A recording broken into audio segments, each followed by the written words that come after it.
Resolución exclusiva de fondo para operaciones simuladas. Amigas y amigos de Defensa Fiscal a Fondo y de Cuentas Claras Capacita. El día de hoy vamos a platicar sobre una sentencia emitida por la Sala encargada de las resoluciones exclusivas de fondo en relación a presuntas operaciones simuladas. Esta es una sentencia muy interesante por los planteamientos, por la cátedra. Ahora sí, el magistrado instructor en la sentencia se puso a dar clases sobre cómo prepararse para comprobar que una operación no es simulada.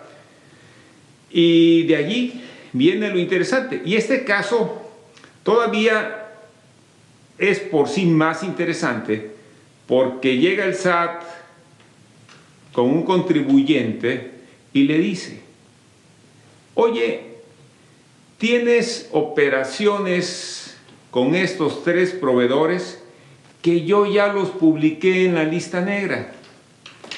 Y además tienes esta otra operación con este otro proveedor que lo fui a buscar y no lo localicé. Bueno, por lo tanto yo presumo que son operaciones simuladas, y hay que tener muy claro aquí algo muy importante. Si los 3 primeros proveedores ya estaban publicados en la lista negra, la presunción legal de que son operaciones inexistentes ya obra en contra del contribuyente. No estamos en una posición pareja ya, empezamos con la carga cuesta arriba. O demostramos que sí se realizaron esas operaciones, o la presunción que ya obra en favor del fisco federal va a operar en perjuicio del contribuyente. Ven ahí lo drástico del caso. Me llama la atención que ese asunto la defensa lo hubiera planteado ante la resolución exclusiva de fondo. Y me llama la atención porque las pruebas, los argumentos, como que no eran lo suficientemente sólidos para sostener en resolución exclusiva de fondo una controversia de esta naturaleza donde, reitero, el contribuyente llega con la carga a cuestas porque 3 de sus proveedores, lista negra. Amigos, como ven, este es un caso que hay que sentarse a analizar. Ya luego les voy a decir dónde pueden localizar la sentencia para que la busquen. Pero antes quiero invitarlos a que hagamos alianzas en defensa fiscal. Yo invito a cada uno de ustedes que me está haciendo el favor de ver a que hagamos alianza. No importa si tienes mucha o poca experiencia. Tienes algo muy valioso, que es el conocimiento del cliente. Hacer alianzas es una relación ganar, ganar, ganar. Ganas tu prestigio y éxito profesional, gana tu cliente porque tiene una defensa más complementada, una defensa donde los defectos de puntos de vista uno se compensan con otros puntos de vista. Entonces el cliente obtiene una mejor defensa. Y gano un servidor porque hago nuevos amigos y siempre aprendo de las nuevas ideas, aprendo de los puntos de vista que cada uno de mis colegas y socios siempre me hacen llegar.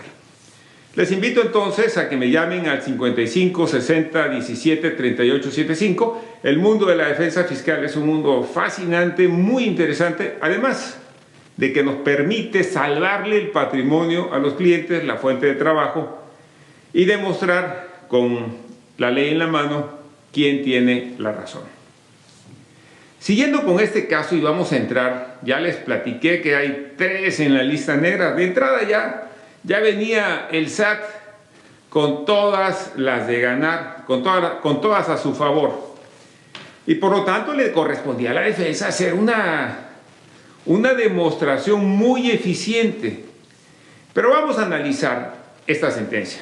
Como les dije, aquí dan un poquito de cátedra el magistrado ponente, que es un joven abogado con mucha experiencia, y empieza diciendo, oye, a ver, por principio de cuenta, ¿es el juicio de nulidad el lugar ideal para que tú te vengas a controvertir, dado que el artículo 69b dice que tú, que fuiste cliente de uno de esos proveedores en la lista negra, tienes un plazo para acudir ante la propia autoridad fiscal? Bueno, no les voy a dar tanto rollo, ya ustedes lo podrán revisar, pero al final, y muy importante, resuelven sí.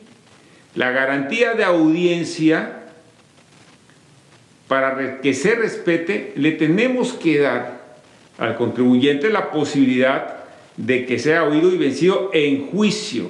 De ninguna manera pierde su posibilidad de defenderse por el hecho de que no haya acudido a la autoridad fiscal, o aún habiendo acudido, que ya le dijera, ¿sabes qué? No me comprobaste nada, sigue tu camino. Bueno, esa es una de las primeras conclusiones a las que llega el tribunal, y por lo tanto, ok, dice, pues vamos ahora sí a entrar a analizar este asunto para pasar a resolver la siguiente pregunta. Ok, ¿de qué manera se puede demostrar la realización de operaciones? Este es el punto central donde yo digo que el magistrado se extiende y da una cátedra sobre algunos aspectos. Él mismo dice que es a manera de ejemplo, que no es de manera que haya acabado con todos los puntos, pero vamos a comentar algunos de los que ahí se mencionan porque sí es muy importante verlos. Esta tesis aborda también otro aspecto. Oye, la presunción del artículo 69b admite prueba en contrario, y la sala resuelve que, como la mayoría de las presunciones, de acuerdo al Código Federal de Procedimientos Civiles, toda presunción admite presunciones en contrario, presunciones mejores y también pruebas. Por lo tanto, dicen, ok, esta presunción no existe ningún impedimento en la ley para que alguien presente pruebas para destruir la presunción del 69. Por lo tanto, bueno, pues estamos en el camino de resolver si el contribuyente logra en este juicio desvirtuar y destruir la presunción que emana del artículo 69, que debemos entender es una presunción que nace de la conducta de sus proveedores. Ahora le corresponderá al cliente de esos proveedores, al contribuyente que está en problemas porque sus proveedores están en la lista negra, acudir ante nosotros, y ya nosotros, con plena libertad, decidir si destruyó la presunción con pruebas suficientes o no probó los hechos de su acción, y tendríamos que reconocer la validez de la resolución impugnada. Entonces sí, ahora entran al estudio de las pruebas aportadas por la defensa del contribuyente. ¿Y qué creen? Puras pruebas documentales privadas. ¿Han oído decir al fisco, al SAT, que dice, no, tus pruebas documentales privadas no valen? ¿Lo han oído? ¿Lo han leído? Más bien, lo han leído muchas veces. Pues aquí los magistrados empiezan por analizar el cúmulo probatorio y dice, son documentales privadas. Por lo tanto, y ojo, eso es muy importante y hay que tenerlo siempre en cuenta. Al ser documentales privadas, una sola prueba no es suficiente para desvirtuar una presunción legal. Por lo tanto, se necesitan dos o más pruebas vinculadas con el mismo hecho para que, entrelazadas, se pueda ahora sí otorgarle pleno valor probatorio para demostrar el hecho que queremos probar. Máxime que estamos combatiendo una presunción que ya se configuró desde el momento en que nuestro proveedor estuvo en la lista negra.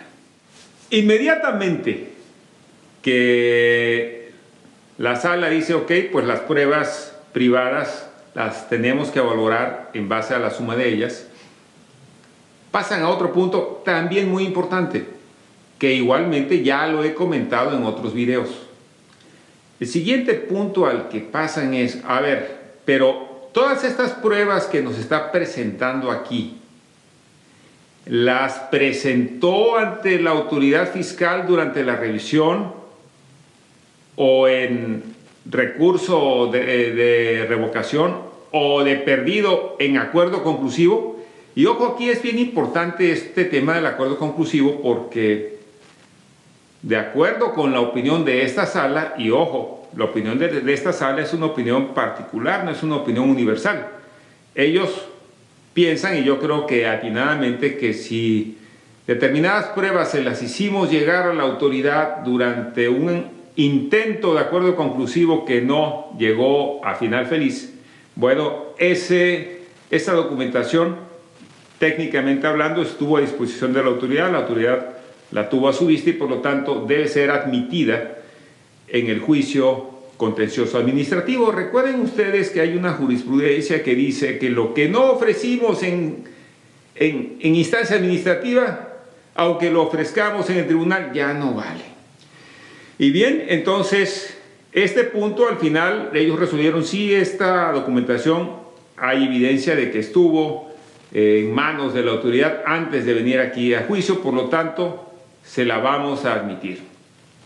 Y amigos, yo quiero invitarlos a que le den una checada en el sitio web www.defensafiscalafondo.com al temario del curso, más bien del taller recurso de revocación ganador. Si les late este temario, ahí está el curso a su disposición. Es un curso dividido en 11 módulos donde ustedes podrán ver a su ritmo cada módulo, repetir las partes que le llamen la atención o saltarse las que digan ustedes, yo de esto sé bastante, ya me voy a lo que sigue. Entonces, nuevamente la invitación, chequen en www.defensafiscalafondo.com, donde dice cursos.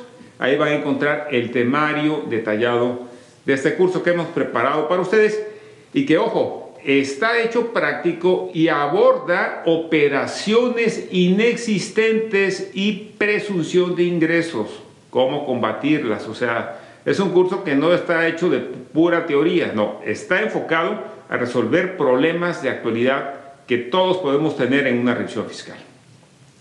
Continuando con el tema, y ojo con eso también que es bien importante, yo de esta sentencia saqué lo más importante y hay otro punto muy relevante. La defensa aportó una serie de documentos contables, bancarios. ¿Y qué creen que hizo la sala? La sala dijo, amiguitos, nosotros somos abogados, por favor, ¿cómo me traen una bola de papeles contables sin la pericial correspondiente? Nosotros sabemos decir el derecho, pero oye, ¿quieren que le haga también al trabajo de contador? Discúlpenos, pero como no trajeron pericial contable, pues muy poco les podemos ayudar. Y aquí es bien importante señalar porque este crédito fiscal valía más de 40 millones de pesos y que no se hayan gastado, no sé, 500,000, 1 millón en un buen peritaje fiscal, contable, para probar que estas operaciones fueron reales, o que no se hayan gastado en una pericial de otra naturaleza que también le diera luces a los jueces para resolver en favor de la causa del contribuyente. Digo, hay veces, si nos toca un contribuyente muy tacaño que no quiere gastar, bueno, pues por no querer gastar, muchas veces suceden este tipo de decisiones. Y créanme, no es la primera sala fiscal donde veo un pronunciamiento en ese sentido de que dicen, pues sí, me mandaste pruebas contables, pero no mandaste la pericial, y no somos contadores. Mucho ojo con esto, y digo, las periciales además tienen que ser periciales muy profesionales, muy bien hechas, porque también he visto tribunales que dicen, pues esta pericial no cumple con A, B y C, y por lo tanto esta pericial no tiene ningún valor probatorio. Dinero tirado a la basura. También eso hay que comentarlo y tenerlo siempre muy claro en cuenta. Bien, pues ya analizadas diversos elementos como si debemos estudiar aquí este asunto o no, resolvieron que sí, en favor de la garantía de audiencia del gobernado y de los derechos humanos. Si se podían debatir la presunción legal del 69B en juicio, dijeron que sí, perfecto.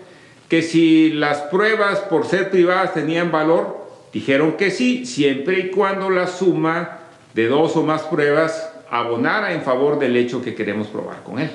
Entonces, como ven, todo esto es bien importante. Y el otro punto 4 que analizaron, si esas pruebas se habían presentado ante la autoridad fiscal antes de que estuvieran presentadas en juicio, acordaron que sí. Y bueno, pues dadas esas condiciones ya estaban en aptitud de entrar a resolver el asunto. Yo quiero comentar que aquí las pruebas que presentó la defensa fueron el contrato. Y contrato simple, ni siquiera contrato notarial. Un contrato y les voy a platicar los servicios. Servicios, comisiones sobre ventas de comisión mercantil, un servicio de comisión mercantil. Presentaron también un servicio de administración profesional. Básicamente son las dos partidas que hacen el importe más fuerte. Hay un tercero que era un servicio de mercadotecnia y un rollo ahí medio poco claro. Entonces, tenemos servicios de mercadotecnia para eficientar los mercados, bla, bla, bla. Tenemos servicios de administración y gestión gerencial. Y tenemos un contrato de comisión mercantil. El contrato de comisión mercantil es el que tenía el mayor importe como deducción. Y por lo tanto, por allí empezaron los jueces a analizar la situación. El caso es que esos contratos tenían diversas incongruencias respecto a lo que el contribuyente manifestó, porque en el contrato decía, y esto es un tema que lo he visto en muchos casos de outsourcing que me ha tocado entrar en su defensa. Dicen como una fórmula, porque así lo he visto, y parece que el contrato de machote se lo copian de una empresa prestadora de servicios a otra. Declara la proveedora que cuenta con todos los elementos suficientes y con los recursos materiales propios para prestar los servicios. O declara que los servicios los prestará con los recursos propios. Y resulta, que dice el SAT, oye, pero ¿cuáles recursos? Si yo fui a revisar tu expediente, al expediente de ese proveedor, y en su balance reportó 0 activos fijos. O sea, ¿cuáles recursos?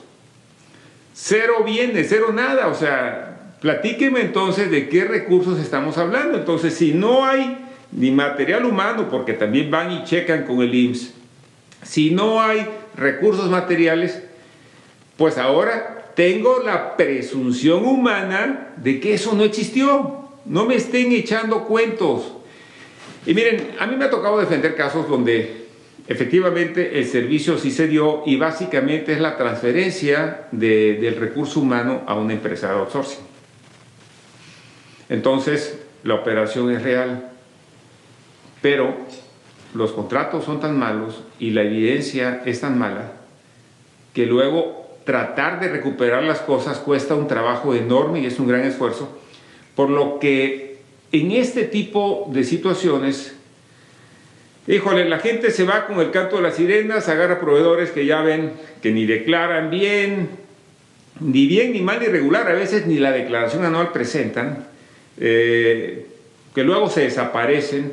Entonces, híjole, les faltó un poquito de asesoría, decir, ok, vamos a tener este proveedor, estos son los elementos mínimos que le debemos requerir a este proveedor para que en caso de sospecha de la autoridad podamos salir adelante con los menores problemas posibles. No digo sin problemas, porque problemas hasta operaciones verdaderamente buenas, luego te dicen que si no era indispensable, etc. Bueno, ya ustedes saben cómo se las gasta el SAT.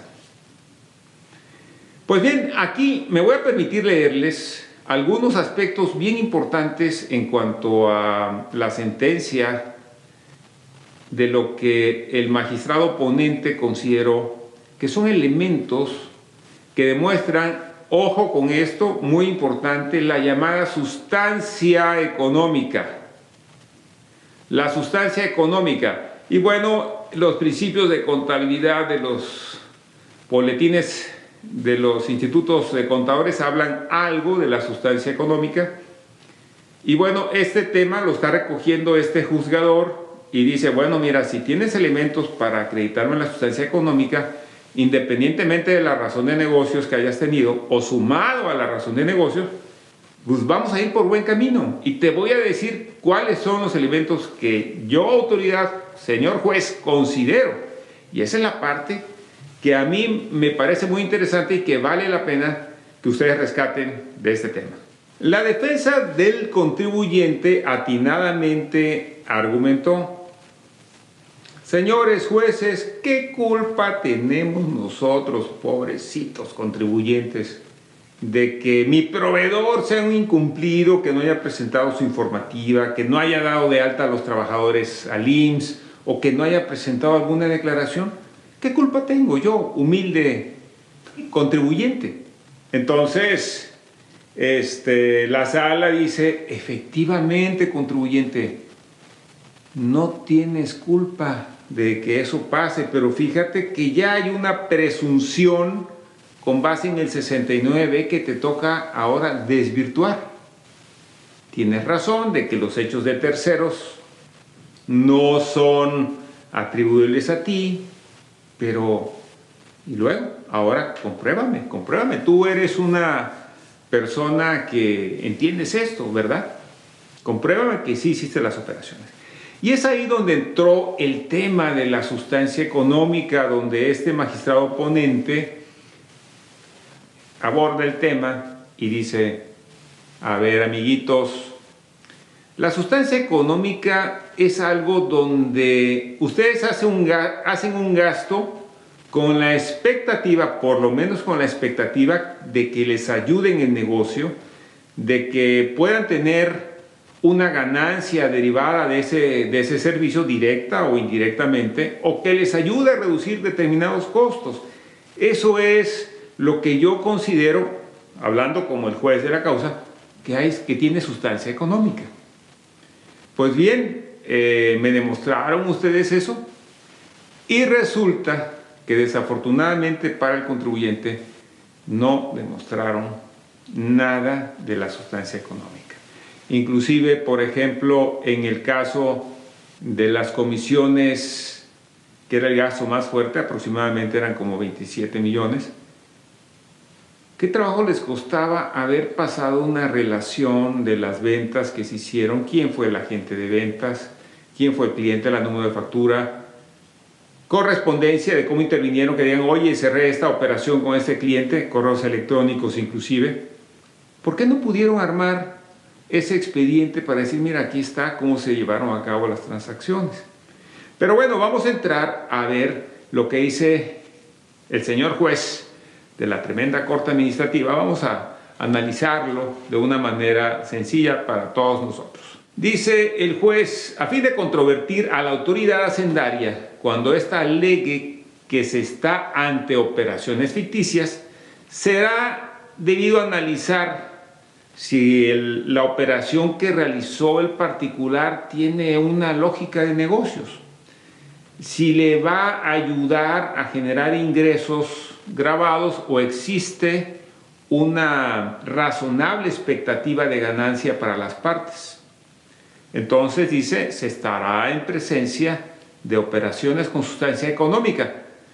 Y ojo, la sustancia económica, si bien la podemos presentar bien y probar, hay las opiniones de otras salas de que no es suficiente, además hay que comprobar otras cosas. Bueno, y aquí vamos entonces a ver que este magistrado, de una manera generosa, yo digo, generosa tanto para el SAT como para los contribuyentes, porque para ambas partes les sirve para armar sus casos mejor, relata una serie de aspectos que hay que tener en cuenta en relación a la sustancia económica.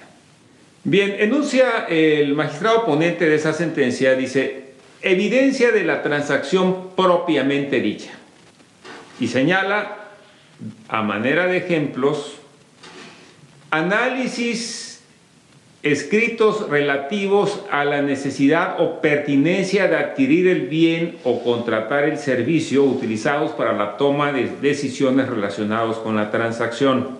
Este punto, reitero, análisis de escritos relativos a la necesidad o pertinencia de adquirir el servicio. Como ven, esto normalmente es un proceso de decisión que se hace en una empresa, que hace un empresario al momento de decir, te voy a pagar tanto a cambio de qué, ¿no? Y tiene su lógica. Bueno, si no se hizo previamente, bueno, se puede hacer de todas maneras y presentárselo al juez y explicarle, mira, esta operación fue conveniente por esto, esto y aquello. Documentos relativos al ofrecimiento de los bienes o servicios, cartas propuestas, correos electrónicos de que bájale, quítale, ponle, todo ese tipo de documentos que hoy es bastante común que sea mediante correos electrónicos que se negocie. Documentos que acrediten las negociaciones previas a la contratación, documentos que acrediten la formalización propiamente dicha de la transacción, o sea, de los contratos.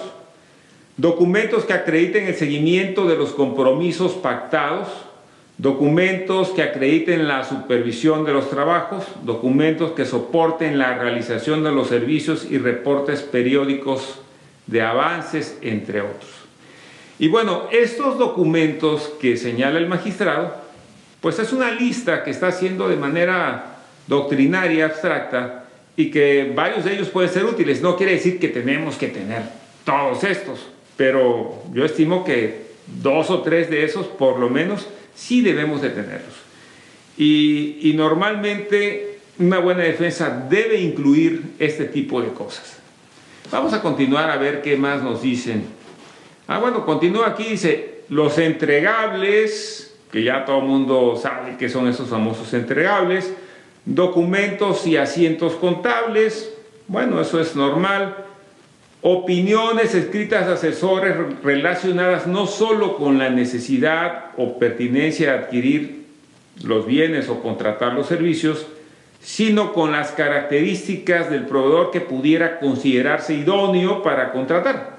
Y bueno, aquí yo creo que esta sentencia está considerando proveedores con una parafernalia administrativa, con un aparato administrativo grande, porque muchas empresas pequeñas y medianas pues no tenemos tantos asesores aquí y por allá, o sea, pero sin embargo son temas que si se tienen que, bueno, hay que aportarlas a juicio.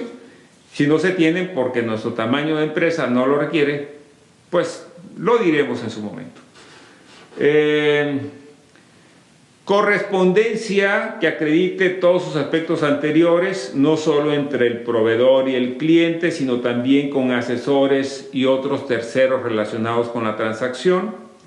Documentos que acrediten aspectos relevantes del sector o rama en la que se desempeña el contribuyente relacionados con la necesidad o pertinencia de la adquisición del bien y la recepción del servicio. Como ven, este es un enfoque bastante estricto respecto al tema de la sustancia económica, y bueno, pero es un criterio de una sala Y si nos vamos a esta sala de resolución exclusiva de fondo, nos van a tocar ellos. Así que ya saben a qué le tiran si van por la resolución exclusiva de fondo. A partir de esos elementos, dice el magistrado, será posible acreditar el proceso de decisión que llevó a la adquisición del bien o a la contratación del servicio, así como los propósitos que se buscaban al contratar y las consecuencias o efectos que tuvieron las transacciones respectivas, ya sea en la forma de fabricar, distribuir, administrar, etc. Miren, normalmente estos planteamientos que hace aquí el juez, hay que hacerlos en una buena defensa. Normalmente los casos que me ha tocado defender y que son antes a esta sentencia, abordan todo esto que ha dicho aquí el juez. Nosotros lo hemos hecho porque sabemos que es muy importante que lo aportemos a juicio. Y cuando los jueces ven toda la cantidad de información que les damos, así como que dicen, oye, y con la prueba A, B, C, D y F, con eso tengo, pero además está todo el cúmulo que igualmente acreditan, ni siquiera se ponen ya a analizar detalle por detalle, lo que para mí es una falta de respeto al contribuyente, porque si el contribuyente se tomó la molestia de detallar una serie de pruebas explicando por qué es importante y cómo se vincula, lo menos que esperamos es que la sentencia cubra todo para evitar que en un recurso de revisión fiscal por estos ahorros de tiempo nos vayan a revertir la sentencia del tribunal y perdamos más tiempo en obtener ya la certeza jurídica que el contribuyente necesita. Bien, y también este magistrado dice, oigan, y no sean gachos, o sea, también aporten periciales, opiniones de expertos, que acrediten la rentabilidad de ese gasto, de la inversión, la tasa de retorno, el impacto. Como ven, este magistrado que fue secretario de Acuerdos en la Suprema Corte de Justicia de la Nación, pues tiene esa visión que viene de allá porque ese fue su primer trabajo relevante. Entonces hay que tenerlo mucho en cuenta porque este tipo de cosas nos pueden ayudar muchísimo en la defensa, no decir, oye, ¿cómo es exigente este magistrado? Y máxime cuando se trata de un asunto de 40, 50, 100, 500 millones de pesos, por supuesto que hay que gastar en una pericial. Yo a mis clientes les aconsejo, hay que hacer esto, esto y esto, y evidentemente pasan ante mí 2, 3 peritos, y yo selecciono el que me late más en base a lo que vea, a la experiencia en otros asuntos que haya manejado, o simplemente yo les hago una prueba muy sencilla, a ver, diséñame el cuestionario pericial que propondríamos, y ahí me doy una idea de qué tan buenos van a ser para apoyar la causa. Bien amigos, pues esto es lo más importante que quiero comentarles. La sentencia va a estar disponible para ustedes en el grupo de Facebook Defensa Fiscal, Práctica y Estudio. Es un grupo donde ahí la aportó uno de los miembros del grupo, de ahí la tomé para platicárselas a ustedes. Y esta sentencia al final le dieron al contribuyente cuello, como decimos, o sea, le dieron la sentencia en favor del fisco porque no solamente por los aspectos que estábamos viendo les faltaron, sino la defensa tuvo muchos errorcitos, no se cuidaron los detalles. Yo sé que todos somos humanos y que podemos cometer errores, pero no fue un error, fueron 2 o 3. Y ahí están señalados por el magistrado, que se ve que sí hizo un análisis minucioso, trató de encontrar la verdad, pero dice, no me aportaron elementos suficientes, y como no me aportaron elementos suficientes, pues ni modo, tengo que condenar, y en este caso va a ser confirmando la validez de la resolución impugnada, que se apoyó tanto en la presunción legal del 69B como en presunciones humanas. Amigos, pues esto es todo por esta vez. Les deseo éxito en su vida personal y profesional. Hasta el próximo video.